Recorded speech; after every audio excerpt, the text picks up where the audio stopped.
दर्शाइए कि कोई भी धनात्मक विषम पूर्णांक 6q+1 या 6q+3 या 6q+5 के रूप का होता है, जहां q पूर्णांक है। ये जो q है ना, ये पूर्णांक है। पूर्णांक हम लोग किसको कहते हैं? जो 0 से शुरू होता है, यानी प्लस माइनस कोई भी चीज में हो सकता है।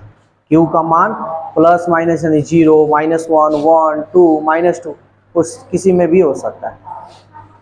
तो पहले ये समझते हैं, हम मान लेंगे माना धनात्मक पूर्णांक a बराबर bq+r, जहां b का जो मान होगा 6 होगा। यहाँ जब भी, हाँ, यहाँ जो भी चीज तुमको दिखाई देगा वही b का मान हो जाएगा। समझ में आया? r जो होता है शेषफल ना होता है, तो r का मान क्या होगा? या तो 0 होगा या 0 से या 6 से कम होगा। 0 से, सॉरी, r का मान जो होगा 0 से बड़ा, और नहीं तो 0 से बड़ा, नहीं तो 0 के बराबर होगा। समझ में आ रहा है? और 6 से कम होगा। तो अब हम यहाँ इसको लिखते हैं, ध्यान देना। यहाँ पे b का मान क्या हो गया? 6q+r। अब यहाँ मान लेंगे, माना r इक्वल क्या क्या होगा? या तो r का मान 0 के बराबर हो, नहीं तो 0 से बड़ा हो। 0 हो नहीं तो 0 से बड़ा हो, यही ना। 2, 3, 4, 5, 6 तो होगा नहीं, 6 से कम ना होना चाहिए r का मान। समझ में आया इतना कि नहीं आया? अब हम लोग इसको मान रखेंगे। देखो एकदम आसान है। तो चूंकि जब r इक्वल 0 हो तब तो क्या होगा? a बराबर b6q+r का मान 0। इसको जोड़ेंगे तो 6q है ना, होगा। फिर जब r इक्वल 1, किसी को भी दिक्कत होगा बोलेगा, a इक्वल b6q+1, कोई दिक्कत? और इसको तो कुछ कर नहीं सकते। फिर जब r इक्वल 2, तो a इक्वल 6q+2। फिर जब r इक्वल 3, तो a का मान क्या होगा? 6q+3। फिर जब r इक्वल 4, तो a बराबर 6q+। सबको आ रहा है समझ में? फिर जब r इक्वल क्या है? 5, तो a बराबर 6q+5। कोई दिक्कत है? अब सवाल ये कह रहा है, कहाँ गया जी चैप्टर वाइज, इधर उधर का क्लिक करते रहो सब। तब ये कह रहा है कि 6q+1, 6q+3, 6q+5 के रूप का विषम होता है। तो अब यहाँ पे देखो, ध्यान देना। यहाँ पे 6q+1 है ना, यहाँ पे 6q+3, 6q+5, इसमें तुम कोई भी संख्या रखो, ये विषम ही आएगा। चलो रखकर चेक करते हैं। जैसे 0 रखते हैं, तो 6 में 0 करेंगे 0, 0 में 1 जोड़ेंगे 1, 1 कौन सी संख्या है? चलो 2, 1 रखते हैं, 6 एकम 6 और 1 कौन सी संख्या है? चलो 2 भी रख लेते हैं, 6 दूनी 12 और 1 कौन सी संख्या है? समझ में आ रहा है? यानी तब हम लिख सकते हैं, तब यहां लिखेंगे, अतः a क्या कर रहा है? 6q+ इतना के रूप में। अतः a जो 6q+1 या 6q+3 या 6q+5 के रूप एक विषम धनात्मक पूर्णांक के रूप का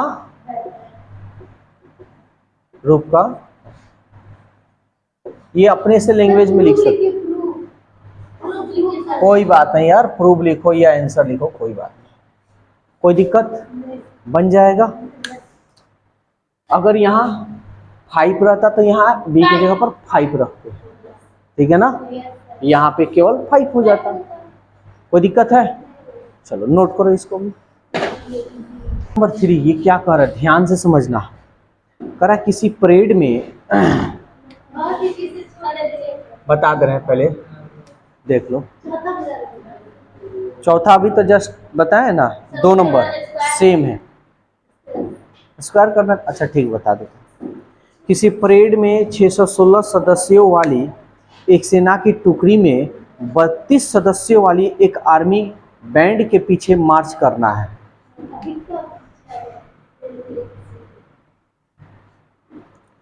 दोनों समूहों को समान संख्या वाले स्तंभों को मार्च कराना है, यानी दोनों में जितने नहीं होते हैं लाइन में लगना बराबर बराबर, उन स्तंभों की अधिकतम संख्या क्या है जिसमें वे मार्च कर सकते हैं। ध्यान से समझना, अधिकतम तो पहले, अरे रुको तो यार, तुम तेज हो गई है, ढेर बड़ी तेज हो गई। ध्यान देना, HCF एक LCM होता है, 2 गो होता है, तो HCF का मतलब होता है हाईएस्ट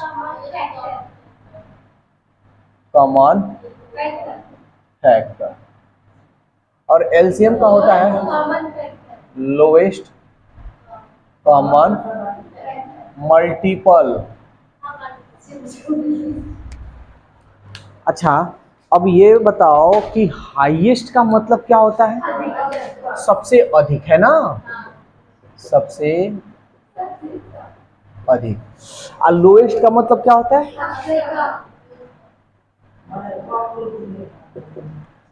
अब ध्यान देना, जब भी सबसे अधिक पूछे या अधिकतम पूछे तो HCF निकाल लेना, और कम न्यूनतम पूछे या कम पूछे LCM निकाल। समझ में आया?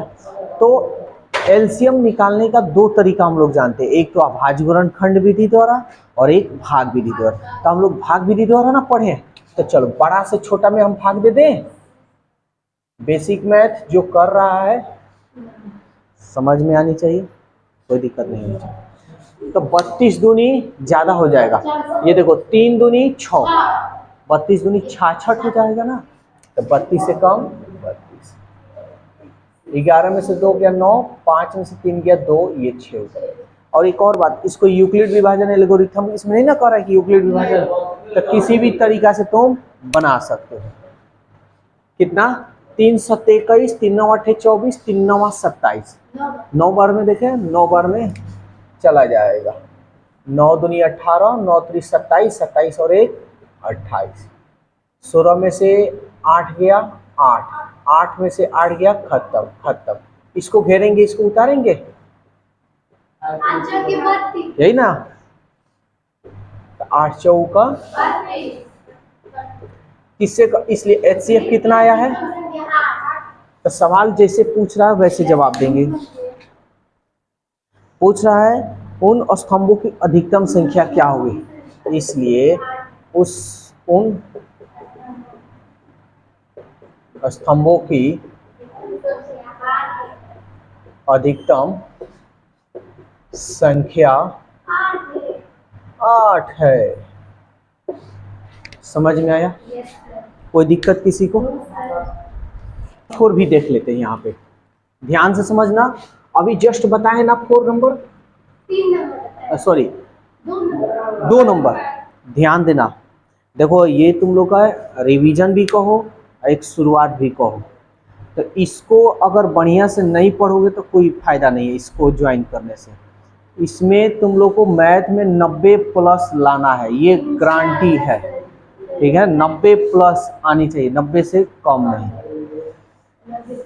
अब देखो क्या कर रहा है, यूक्लिड विभाजन प्रमेयिका का प्रयोग करके दर्शाइए कि किसी धनात्मक पूर्णांक का वर्ग किसी पूर्णांक m के लिए 3m या 3m प्लस 1 के रूप का है। बाबू देख लो, नहीं तो लब्धा गिराना शुरू करेंगे। तो अब हम मानेंगे, कैसे माना, धनात्मक पूर्णांक a बराबर बी क्यू प्लस आर, यही ना? हाँ, अब ध्यान से समझना। तो अभी हम जस्ट बतलाए हैं जहां b का मान क्या मानोगे? 3। बताएं, 0 less than r less than, r की जगह पर 3। किसी को कोई दिक्कत? सबको अच्छी तरह से है? तो अब यहाँ हमारा r का मान है 0 1 2 3 तो नहीं होगा, 2। r का मान 3 से छोटा, कोई दिक्कत? आ भी सकता है एग्जाम में। तो अब देखो कैसे लिखेंगे, a बराबर, सॉरी यहाँ लिखे नहीं ना है, यहाँ लिख देते हैं b के जगह पर क्या लिख देते हैं? 3। अच्छा चलो रहने दो, यहाँ पे लिख देते हैं b के जगह पर 3, q r के जगह पर 0 रख लेते हैं। यहाँ लिख देते हैं जब r इक्वल 0 हो। लेकिन सवाल ये कह रहा है वर्ग, तो इसको वर्ग कर दें, यही ना जी? तो अब हमारा हो गया a स्क्वायर, तो ये क्या होगा 3q का होल स्क्वायर, 3 3 के q का स्क्वायर, कोई दिक्कत? तो मेरे को, हम इसको कैसे लिख सकते हैं, इसमें से 3 निकाल लें तो क्या होगा, 3 3 के q है तो q का स्क्वायर होगा ना। अब इसको हम क्या लिख सकते हैं, 3, इतना की जगह पर हम m लिख सकते हैं क्या? कोई दिक्कत? हम यहाँ लिख देंगे जहां m बराबर 3q स्क्वायर, ठीक है। फिर जब r इक्वल 1, तो स्क्वायर कह रहा है ना, a स्क्वायर, b की जगह पर 3, q r की जगह पर 1, स्क्वायर है तो स्क्वायर। फॉर्मूला हम लोग क्या जानते हैं, a plus B the whole square का फॉर्मूला जानते हैं ना, a square plus B square plus 2a और ये रहा b।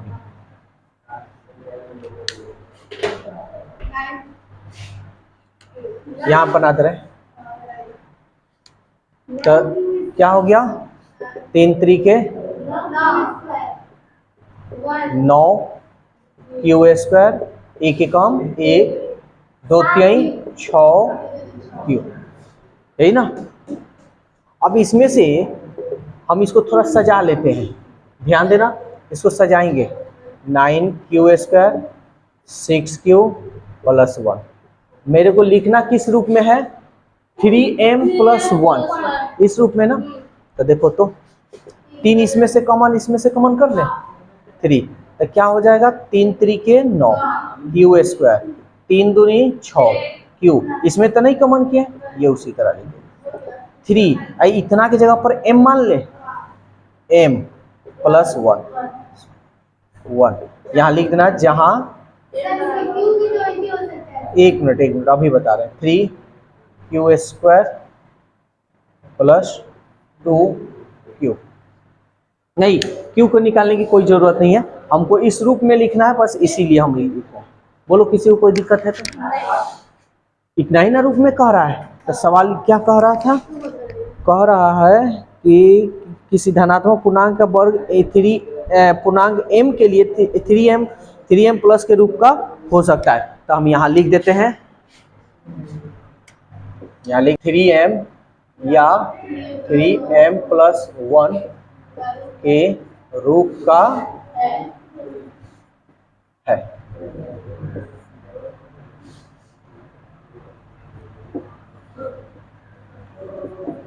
कोई दिक्कत?